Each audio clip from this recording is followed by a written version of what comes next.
दिल्ली के उप मुख्यमंत्री मनीष सिसोदिया ने प्रेस कॉन्फ्रेंस कर बताया कि दिल्ली सरकार के वकील ही किसान आंदोलन का केस लड़ेंगे। हालांकि मनीष सिसोदिया का यह भी कहना है कि इससे पहले भी इसको लेकर के वकीलों का पैनल बनाया गया था, लेकिन उससे रद्द कर दिया गया था। सुनिए क्या कुछ कहा मनीष सिसोदिया ने। दिल्ली में आज कैबिनेट की बैठक हुई और बैठक में दिल्ली सरकार ने फार्मर्स के प्रोटेस्ट के संबंध में कोर्ट में पक्ष रखने के लिए जो वकीलों का पैनल बनाया था, तो सरकार ने तय किया कि दिल्ली सरकार का ही पैनल वहाँ कोर्ट में दिल्ली सरकार को रिप्रेजेंट करेगा। पहले भी दिल्ली सरकार ने इसका पैनल बनाया था, तो केंद्र सरकार ने एलजी साहब के माध्यम से उसको रिजेक्ट करने की कोशिश की थी, पर आज दिल्ली सरकार ने तय किया कि दिल्ली का ही पैनल रिप्रेजेंट करेगा। ये तो आज दिल्ली सरकार ने तय किया, लेकिन ये बड़ा अनफॉर्चुनेट है कि केंद्र सरकार एलजी साहब के माध्यम से लगातार दिल्ली की चुनी हुई सरकार के काम में हस्तक्षेप कर रही है। वकीलों की नियुक्ति ट्रांसफर्ड सब्जेक्ट है। जो ट्रांसफर्ड सब्जेक्ट का मतलब है कि संविधान के हिसाब से दिल्ली की चुनी हुई सरकार को करनी है, लेकिन एलजी साहब बार बार उसमें हस्तक्षेप कर रहे हैं। मैं यहाँ सबके संज्ञान में लाना चाहता हूँ कि संविधान में एलजी साहब को कुछ अधिकार दिए गए हैं। केंद्र सरकार के कुछ काम है, दिल्ली सरकार के कुछ काम है और एलजी साहब को कुछ अधिकार दिए गए हैं। संविधान की कॉन्स्टिट्यूशन बेंच में 5 सुप्रीम कोर्ट के जजों ने, सुप्रीम कोर्ट की कॉन्स्टिट्यूशन बेंच में सुप्रीम कोर्ट के 5 सीनियर मोस्ट जजेज ने ये डिसीजन दिया हुआ है कि ट्रांसफर्ड सब्जेक्ट पे, यानी कि जो सब्जेक्ट दिल्ली सरकार के दायरे में आते हैं, उन पर डिसीजन लेने का अधिकार दिल्ली की चुनी हुई सरकार का है, एलजी साहब का नहीं है।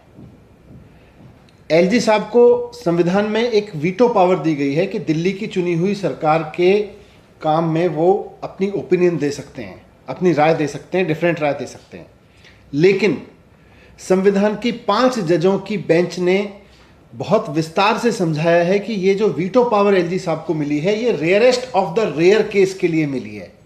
यानी कि कभी कभार कोई बहुत बड़ी आफत आई हुई हो, उस वक्त एलजी साहब अपने वीटो का इस्तेमाल कर सकते हैं। ये हर रोज दिल्ली सरकार के, दिल्ली की चुनी हुई सरकार के कामकाज में हस्तक्षेप का जो वीटो डालने की आदत पड़ती जा रही है, ये जनतंत्र की हत्या है। ये संविधान के खिलाफ है। ये सुप्रीम कोर्ट के 5 जजों ने जो लिखा अपने बेंच जजमेंट में, उसके खिलाफ है। ये कॉन्स्टिट्यूशन के, ये लोकतंत्र के खिलाफ है पूरी तरह से कि चुनी हुई सरकार के काम में एलजी साहब इस तरह से हस्तक्षेप करें। वो कभी राशन का काम रोक देते हैं कि राशन की डोर स्टेप डिलीवरी नहीं हो सकती, कभी कहते हैं दिल्ली सरकार वकील नहीं लगा सकती, कभी किसी और काम को रोक देते हैं, कभी किसी और काम को रोक देते हैं।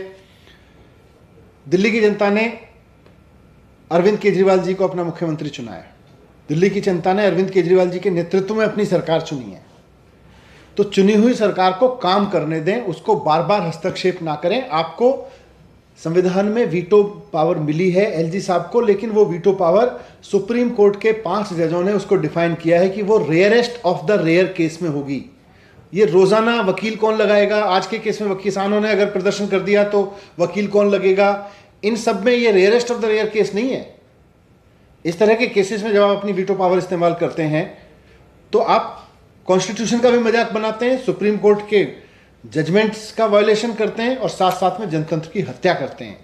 तो मैं केंद्र सरकार से भी रिक्वेस्ट करूंगा, एलजी साहब से भी रिक्वेस्ट करूंगा कि दिल्ली के लोगों ने केजरीवाल जी को मुख्यमंत्री चुना है, दिल्ली के लोगों की चुनी हुई सरकार को काम करने दीजिए और ये rarest of the rare case के लिए अपनी वीटो पावर बचा के रखिए। जो सुप्रीम कोर्ट ने कहा है, ये रोज दिन में 3 बार वीटो लगाना बंद करिए।